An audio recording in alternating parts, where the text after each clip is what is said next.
বিসমিল্লাহির রহমানির রহিম। সেই পরম সত্তার নামে শুরু করছি, যিনি আমাদের অন্তরের অতি নিকটে, শাহরত বা ঘাড়ের রক থেকেও কাছে। এখন পবিত্র মাহে রমজান, কিন্তু এই রোজা কি কেবলই অন্ন জল ত্যাগের এক বার্ষিক আনুষ্ঠানিকতা, নাকি এটি নিজের নফসের বিরুদ্ধে এক মহাযুদ্ধ?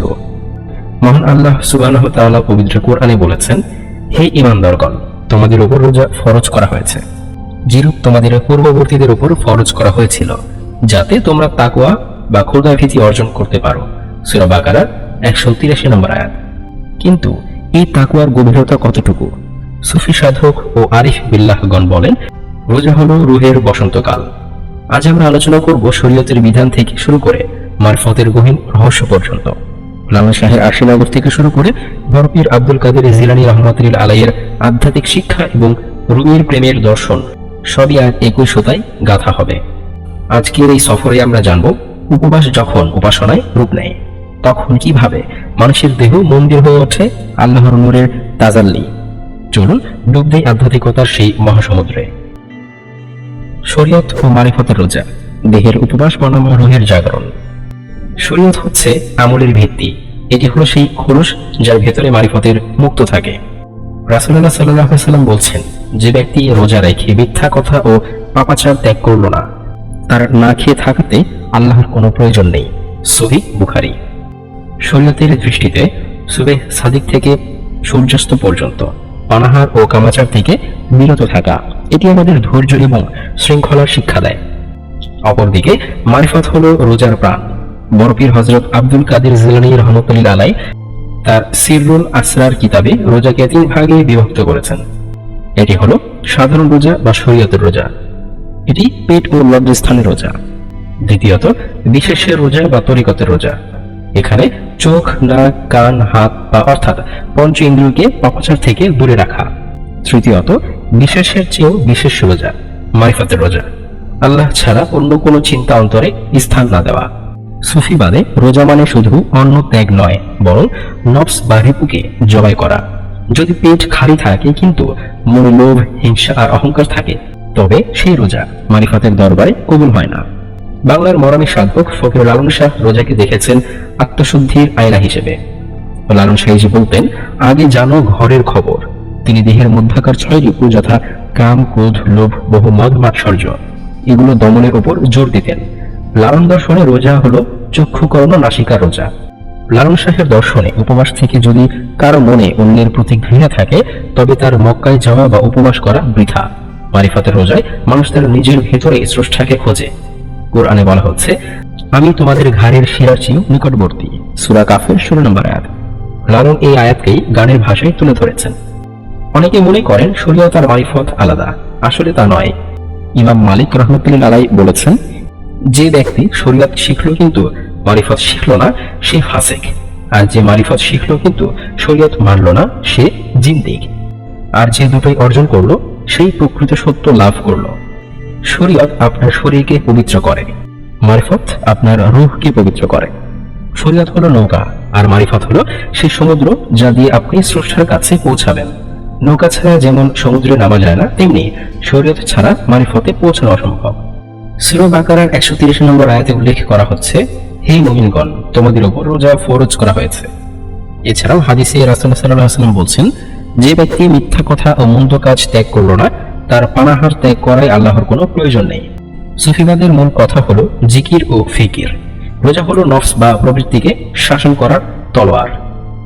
খাজা মঈনুদ্দিন চিশতি রহমাতুল্লাহ আলাইহি ও বরপীর আব্দুল কাদের জিলানী রহমাতুল্লাহ আলাইহির দর্শন অনুযায়ী তাদের মতে রোজা হলো মাউতুত কবলা আন তামুত, বা মরার আগে মরার একটি মহড়া।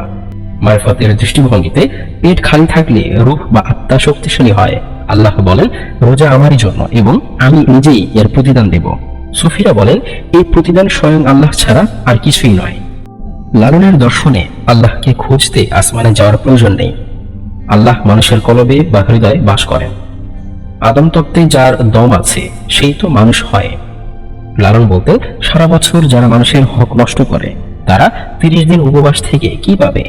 তার কাছে আসল রোজা হলো ইন্দ্রিয় দমন। লালন শাহের গানে অধর মানুষ বা মনের মানুষ ধরার যে ব্যাকুলতা, তা আসলে আল্লাহর সান্নিধ্য লাভের এক মারিফতি পথ।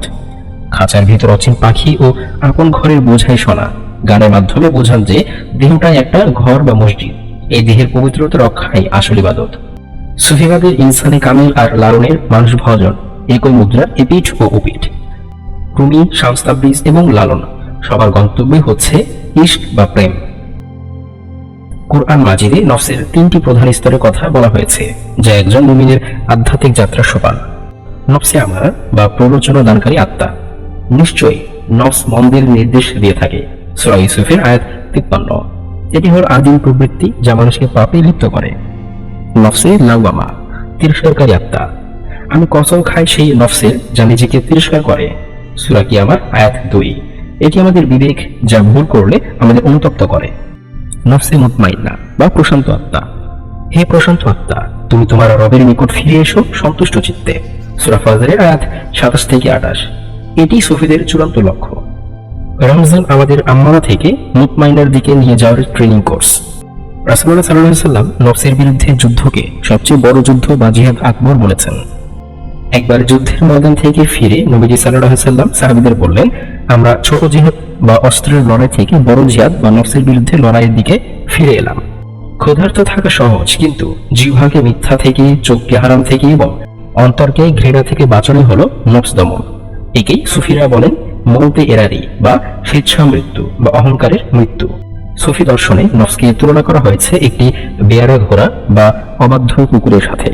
ইমাম গাজ্জালী রহমতুল্লাহ আলাইহি তিনি তার কিয়ামায়ে সাআদাত গ্রন্থে বলেছেন, নফস হলো সেই চোর যে আপনার ঘরের ভেতর বসে আপনার মূল্যবান ঈমান চুরি করছে।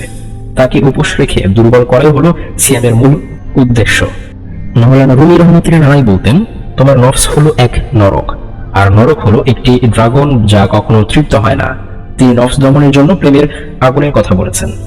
সুলতানুল আরেফিন বায়েজিদ বুস্তামি রহমতুল্লাহ আলাইহি তাকে জিজ্ঞেস করা হয়েছিল, আল্লাহর কাছে পৌঁছানোর পথ কি? তিনি বলেছিলেন, তোমার এক পা নফসের উপর রাখো, অন্য পা আল্লাহর আরশে পৌঁছে যাবে। বাংলার মরমী সাধক লালন শাহ নফসকে বলেছেন মনের মানুষ, চেনার অন্তরায়। লালন দর্শনে রিপদমন মানে হলো দেহতত্ত্বের সাধনা। লালনের বাণী মতে, আপনারই আপনি চিনিলে রে তারে চেনা যায়, অর্থাৎ নিজেকে না চিনলে খোদাকে চেনা সম্ভব। লালন সাইজি বলতেন, এই দেহের ভেতরে 6টি রিপু বাস করে। তারা কামের ঘরে কপাট দিয়ে সত্যকে আড়াল করে রাখে। মারিফতের মতে শরীয়তে রোজা হলো পানাহার বর্জন, আর মারিফতে রোজা হলো নফসের খাহেশ বা কুবাসনা বর্জন করা। লালন শাহের গানে নফসকে নফসি বা আদমি রূপের মাধ্যমে বারবার সতর্ক করা হয়েছে। প্রিয় নবী হযরত মুহাম্মদ সাল্লাল্লাহু আলাইহি ওয়াসাল্লাম বলেছেন, পেটের 1/3 খাবারের জন্য, 1/3 পানির জন্য এবং বাকি 1/3 শ্বাস প্রশ্বাসের জন্য রাখা হয়েছে। সুফিবাদে একটি কথা আছে, যার পেট ভরা থাকে তার হিকমত বা প্রজ্ঞা মরে যায়। ক্ষুধা মানুষের অন্তরের চোখ খুলে দেয়। হযরত ইব্রাহিম আলাইহিস সালাম তিনি ততক্ষণ খাবার খেতেন না যতক্ষণ না তিনি কোনো মেহমান পেতেন। ক্ষুধার এই কষ্টই তাকে মানুষের প্রতি দয়ালু করেছিল। ইমাম গাজ্জালী রহমতুল্লাহ আলাইহির দর্শন মতে তিনি বলতেন, শয়তান মানুষের রক্তে বিচরণ করে, আর ক্ষুধার মাধ্যমে শয়তানের সেই পথকে সংকীর্ণ করে দিতে হয়। ক্ষুধার ফলে মানুষের ইন্দ্রিয়গুলো শিথিল হয়, ফলে আধ্যাত্মিক জগৎ বা আলমে মালাকুতের সাথে সংযোগ সহজ হয়। খাজা মঈনুদ্দিন চিশতি রহমতুল্লাহ আলাইহি তার লঙ্গরখানায় সব সময় ক্ষুধার্তদের ভিড় থাকত। তিনি বলতেন, সবচেয়ে বড় ইবাদত হলো ক্ষুধার্তের মুখে অন্ন তুলে দেওয়া। ক্ষুধার্ত অবস্থায় মানুষ যখন মোনাজাত করে তখন তার হৃদয়ে কোনো পর্দা থাকে না। ক্ষুধা মানুষকে বিনয়ী বা আজিজ করে তোলে। লালন সাহেজি বলছেন, ক্ষুধা হলো প্রেমের চাবিকাঠি। লালন দর্শনে দেহ হলো ঘর, এই ঘরে রিপু আছে 6টি। ক্ষুধা এই রিপুগুলোকে বশ করার মন্ত্র। লালন অনুসারীরা মনে করেন অল্প আহার, অল্প নিদ্রা সাধনার মূল ভিত্তি। মারিফতের সাধনায় ক্ষুধা কেবল শারীরিক নয়, বরং তৃষ্ণা হিসেবে কাজ করে। স্রষ্টাকে পাওয়ার যে ব্যাকুলতা, সেটাই হলো আসল ক্ষুধা। লালন বলেছিলেন, মানুষের জাতপাত সবে মিথ্যে, আর ক্ষুধার কোনো জাত নেই। হিন্দু মুসলিম সবার ক্ষুধার রং এক, এটাই পরম সাম্যবাদ। লালন দর্শনে মানুষকে সেবা করাই হলো উপাসনা। নিজের ক্ষুধার কষ্ট দিয়ে অন্যের ক্ষুধার জ্বালা অনুভব করাই হলো প্রকৃত মানুষ হওয়া। আমরা যদি রোজা রেখে কেবল ইফতারের বিশাল আয়োজন নিয়ে ব্যস্ত থাকি, তবে ক্ষুধার দর্শন অপূর্ণ থেকে যায়। রোজা আমাদের শেখায় পাশের বাড়ির ক্ষুধার্ত মানুষটির হক আদায় করতে। আল্লাহ সুবহানাহু তাআলা পবিত্র কুরআনে বারবার গভীর চিন্তাভাবনা বা তাফাক্কুর করার তাগিদ দিয়েছেন। সূরা আল ইমরানের 191 নম্বর আয়াতে আল্লাহ তাআলা বলছেন, যারা আল্লাহকে স্মরণ করে দাঁড়িয়ে, বসে এবং শায়িত অবস্থায় এবং আসমান ও জমিন সৃষ্টির বিষয়ে চিন্তা করে। এই যে চিন্তা করা বা ধ্যান করা, এটাই হলো মুরাকাবার মূল ভিত্তি।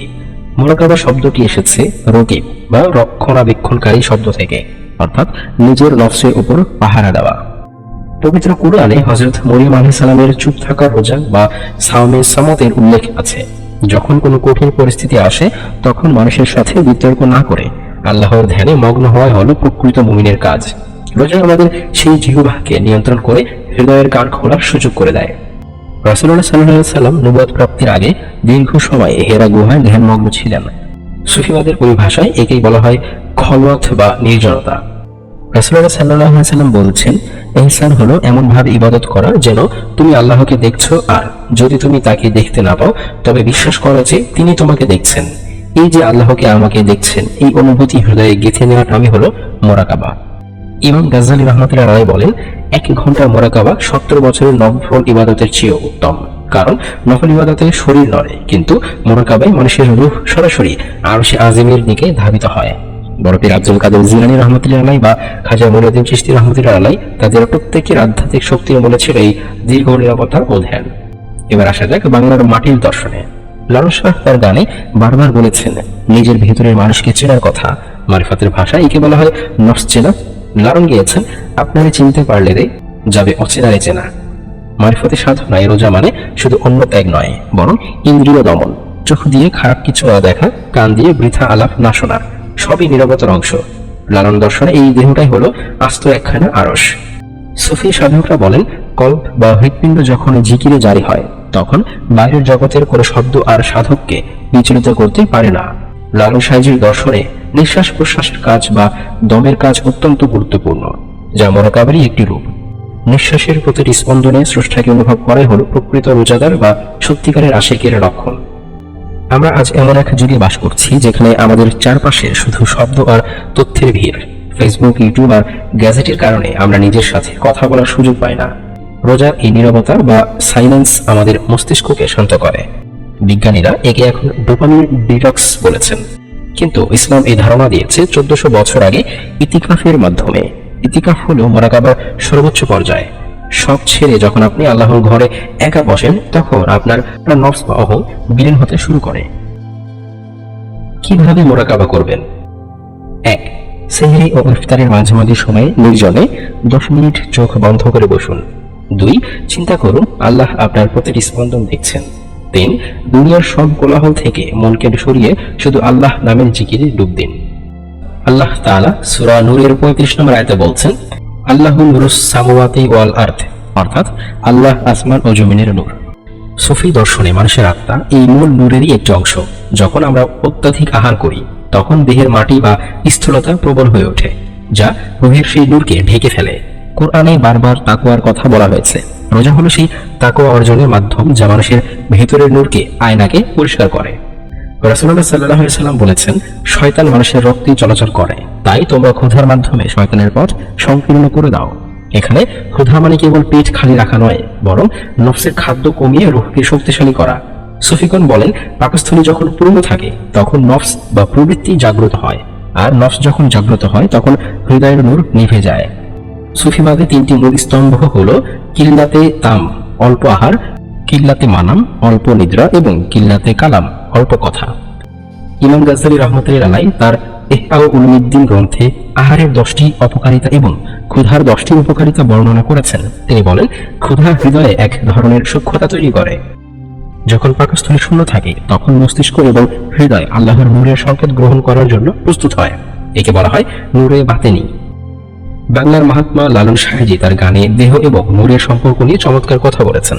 লালন দর্শনে দেহকে বলা হয় মক্কাহ বা আরশ। সাহেজি বলেন, আহার কমিয়ে দাও রে মন, তবেই পাবে সেই মহাজন। লালন শাহ এবং অন্যান্য বাউল সাধকদের মতে মানুষের এই দেহে 2টি সত্তা, একটি আধার, অন্যটি নূর। অতিরিক্ত আহার কাম, ক্রোধ, লোভ বাড়িয়ে দেয়, যা আধারের প্রতীক। পক্ষান্তরে সংযমী আহার নূরে মুহাম্মদের তালাশ সহজ করে দেয়। লালন তত্ত্বে রোজা হলো ইন্দ্রিয় দমন, যা ছাড়া নূরের সন্ধান মেলা ভার। সুফি দার্শনিকরা মনে করেন, আমরা যা খাই তার প্রভাব আমাদের চিন্তায় পড়ে, আহার যদি হয় হালাল এবং পরিমাণ মতো, তবে তা দেহে নূর বা পজিটিভ এনার্জি তৈরি করে। কিন্তু পেট পুরে খেলে অলসতা আসে, যা ইবাদতের অন্তরায়। শেখ সাদি রহমতুল্লাহ বলেছিলেন, মানুষের পেটে যদি সবসময় রুটি ভরা থাকে, তবে সেখানে হিকমত বা প্রজ্ঞার নূর প্রবেশের জায়গা থাকে না। আল্লাহ তাআলা পবিত্র কোরআনের সূরা বাকারার 153 নম্বর আয়াতে বলছেন, হে মুমিনগণ, ধৈর্য ও সালাতের মাধ্যমে তোমরা সাহায্য প্রার্থনা করো, নিশ্চয়ই আল্লাহ ধৈর্যশীলদের সাথে আছেন। সবর মানে কেবল হাত গুটিয়ে বসে থাকা নয়, সবর হলো প্রতিকূলতার মাঝেও আল্লাহর উপর অবিচল আস্থা রাখা। কোরআনে সবর শব্দটি 100 বারেরও বেশি এসেছে।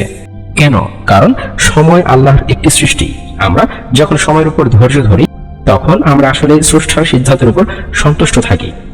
রাসূলুল্লাহ সাল্লাল্লাহু আলাইহি ওয়াসাল্লাম বলেছেন, ধৈর্য হলো একটি জ্যোতি বা আলো।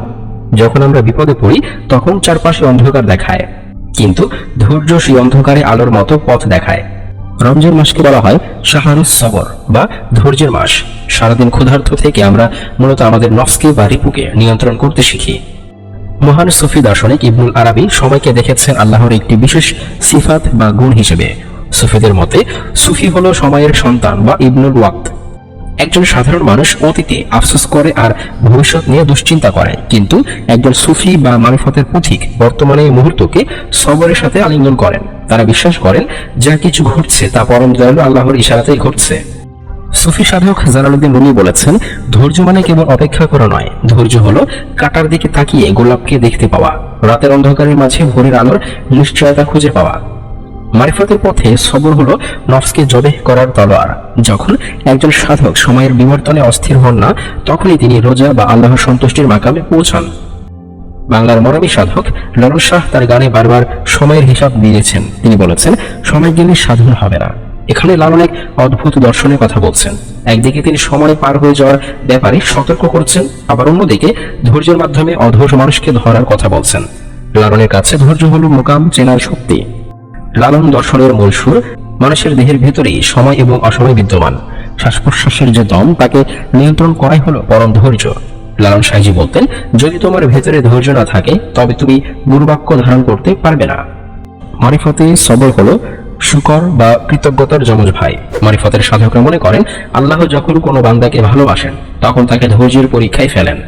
দাউদ আলাইহিস সালাম বা আইয়ুব আলাইহিস সালামের সেই দীর্ঘ ধৈর্যের কাহিনী আমাদের শেখায় যে সময়ের চাকা ঘুরবেই, কিন্তু তোমার ঈমান যেন না টলে। পবিত্র কুরআনে সূরা আল হিজরের 29 নম্বর আয়াত এবং সূরা সাদের 72 নম্বর আয়াতে আল্লাহ তাআলা বলছেন, যখন আমি তাকে পূর্ণাঙ্গ করব এবং তাতে আমার রূহ ফুঁকিয়ে দেব। মানুষের দেহ কোনো সাধারণ কাঠামো নয়, এটি স্বয়ং স্রষ্টার রূহ ধারণকারী একটি পাত্র। সুফিবাদে একে বলা হয় বাইতুল্লাহ বা আল্লাহর ঘর। রোজা রাখার মাধ্যমে আমরা দেহের জৈবিক চাহিদাকে দমন করি, যাতে ভেতরের সেই রুহানি বা আধ্যাত্মিক শক্তি জাগ্রত হয়। দেহ যখন ক্ষুধার্ত থাকে, আত্মা তখন আল্লাহর নূরে পুষ্ট হয়। মান আরাফা নাফসাহু ফাকাদ আরাফা রাব্বাহু, যে নিজেকে চিনেছে সে তার রবকে চিনেছে। নবী করিম সাল্লাল্লাহু আলাইহি ওয়াসাল্লাম এর এই বাণীটি মারিফতের মূল ভিত্তি। আপনার দেহের প্রতিটি অঙ্গ, চোখ, কান, জিহ্বা সবই আল্লাহর একটি নিদর্শন। মসজিদে যেমন ইবাদতের জায়গা, আপনার দেহ তেমন। অন্তরের কাবায় যদি পঙ্কিলতা থাকে, তবে বাইরের সিজদায় প্রাণ আসে না। বড় বড় ওলিয়া বলেছেন, তোমার কল্প বা হৃদয় হলো আরশে মুআল্লা। ইমাম গাজ্জালী রাহমাতুল্লাহ আলাইহির মতে, দেহ হলো একটি রাজ্য, আর আকল বা বুদ্ধি হলো তার রাজা। রোজা এই রাজ্যে শৃঙ্খলা ফিরিয়ে আনে। মাওলানা রুমি রহমতুল্লাহ আলাইহির দর্শন অনুযায়ী, তোমার দেহ হলো একটি নৌকার মতো, আর আত্মা হলো তার আরোহী। আমরা সারা জীবন নৌকা সাজাতে ব্যস্ত থাকি, কিন্তু আরোহীর খবর নেই না। সুফি সাধকরা বলেন, ইব্রাহিম আলাইহিস সালাম পাথর দিয়ে কাবার দেয়াল তুলেছেন, আর আল্লাহ নিজ হাতে মানুষের কাবার বা হৃদয় দেয়াল গড়েছেন। তাই মানুষের মনে কষ্ট দেওয়া মানেই কাবার অবমাননা করা। লালন শাহজি বলতেন, খাঁচার ভিতর অচিন পাখি কেমনে আসে যায়। লালন শাহ মানুষের দেহকে আয়নামহল বা আরশেনগর বলে অভিহিত করেছেন। লালন দর্শনে দেহতত্ত্ব অত্যন্ত প্রবল। তিনি বলতেন, জানেই ভাণ্ডে তানেই ব্রহ্মাণ্ডে, অর্থাৎ মহাবিশ্বে যা কিছু আছে তার সংক্ষিপ্ত রূপ এই মানবদেহে বিদ্যমান। রমজান মাসে আমরা যখন উপবাস করি, তখন আমরা আসলে এই খাঁচা বা দেহের মায়ার বাঁধন আলগা করে পাখি বা আত্মাকে মুক্তি দেওয়ার সাধনা করি। মন্দির বা মসজিদে আমরা কেন যাই? শান্তি খুঁজতে বা স্রষ্টাকে ডাকতে। কিন্তু মারিফতের সাধকরা বলেন, যদি নিজের ভেতর আল্লাহকে না পান, তবে পাথরের দালানে তাকে খুঁজে পাওয়া কঠিন। মসজিদ হলো সিজদার স্থান। আমাদের মেরুদণ্ড যখন আমাদের সামনে নত হয়, তখন পুরো দেহটাই একটা জীবন্ত সিজদায় পরিণত হয়। যেখানে প্রদীপ জ্বলে, জ্ঞান ও প্রেমের প্রদীপ যখন মানুষের হৃদয়ে জ্বলে, তখন সে দেহ হয় শ্রেষ্ঠ মন্দির। মনের ভোজনে সোনার মানুষ হবি, স্রষ্টার সেরা সৃষ্টিকে সম্মান করে হলো বড় ইবাদত। লালনের প্রেম তত্ত্ব এবং রোজার উদ্দেশ্য এক সুতোই গাঁথা আছে। লালন সাহেজি বলতেন, পাবিরে কি অমূল্য নিধি, প্রেম করালে হয় না রে, প্রেম করালে যায় চেনা সে অলক সাইকে। রোজার উদ্দেশ্য যদি হয় তাকুয়া, তবে লালন সেই পথকে দেখেছেন প্রেম হিসেবে। তাকুয়া মানে শুধু ভয় পাওয়া নয়, তাকুয়া মানে আল্লাহকে হারাবার ভয়, যাকে আমরা প্রেমের সর্বোচ্চ পর্যায়ে বলতে পারি।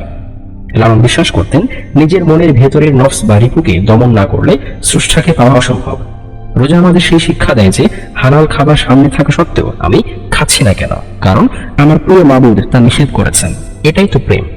হযরত রাবিয়া বসরি বলতেন, আমি জান্নাতের লোভে বা জাহান্নামের ভয়ে ইবাদত করি না, আমি করি কেবল তার প্রেমের টানে। রোজার তাকুয়া যখন এই প্রেমে রূপান্তরিত হয়, তখন মানুষ আর সাধারণ থাকে না, সে ইনসানি কামিল হয়ে ওঠে। আপন ঘরের খবর নে না, অনাদি ধর্ম জেনে মিছে কেন ঘুরছিস কেনা। রোজা আমাদের নিজের ঘরের খবর নিতে শেখায়। দেহের ভেতর যে আমি আছি তাকে চেনা। হাদিসে আছে, মান আরাফা নাফসাহু ফাকাদ আরাফা রাব্বাহু, যে নিজেকে জেনেছে সে তার রবকে জেনেছে। লালনের দর্শনে এই চেনাটাই হলো প্রেম, আর কোরআনের ভাষায় এই সচেতনতাই হলো তাকওয়া। প্রিয় দর্শক, আজকের এই আলোচনায় আমরা বোঝার চেষ্টা করেছি যে রোজা কেবল না খেয়ে থাকার নাম নয়, রোজা হলো নিজের আমিত্ব বা আনাকে বিসর্জন দেওয়া। সুলতানুল আরেফিন বাইজিদ বোস্তামি রহমতুল্লাহ আলাইহি বলেছিলেন, আমি 30 বছর রোজা রেখেছি, কিন্তু যেদিন নিজের নফসকে জবাই করলাম সেদিন প্রকৃত ইফতারের স্বাদ পেলাম। লালন শাহ যেমনটি গিয়েছেন, আপন ঘরের খবর না জেনে পর ঘর খুঁজিস কেনে। আসল এই রমজানে আমাদের রোজা যেন কেবল ক্যালেন্ডারের তারিখ না হয়, বরং তা যেন হয় নিজের ভেতরের অচিন পাখিকে চেনার মাধ্যম। আমাদের চোখ যেন নিষিদ্ধ কিছু না দেখে, আমাদের কান যেন মন্দ কথা না শোনে, আর আমাদের হৃদয় যেন কেবলই সেই পরম প্রিয়তমার স্মরণে ব্যাকুল থাকে। মারিফতের এই পথে রোজা হোক আপনার রুহের আয়না, যেখানে আপনি নিজেকে নয় দেখবেন কেবল আপনার স্রষ্টাকে। আল্লাহ আমাদের সবাইকে এই রোজায় কেবল উপবাসী নয়, বরং প্রকৃত আবেদে পরিণত হওয়ার তৌফিক দান করুন। সত্যের পথে এই যাত্রা চলুক নিরন্তর। আজকের মতো এই পর্যন্তই। ভিডিওটি ভালো লাগলে অবশ্যই লাইক, কমেন্ট, শেয়ার করবেন এবং নিত্য নতুন ভিডিও পেতে চ্যানেলটি সাবস্ক্রাইব করে সাথে থাকবেন। সম্পূর্ণ ভিডিওটি দেখার জন্য অসংখ্য ধন্যবাদ। ভালো থাকবেন।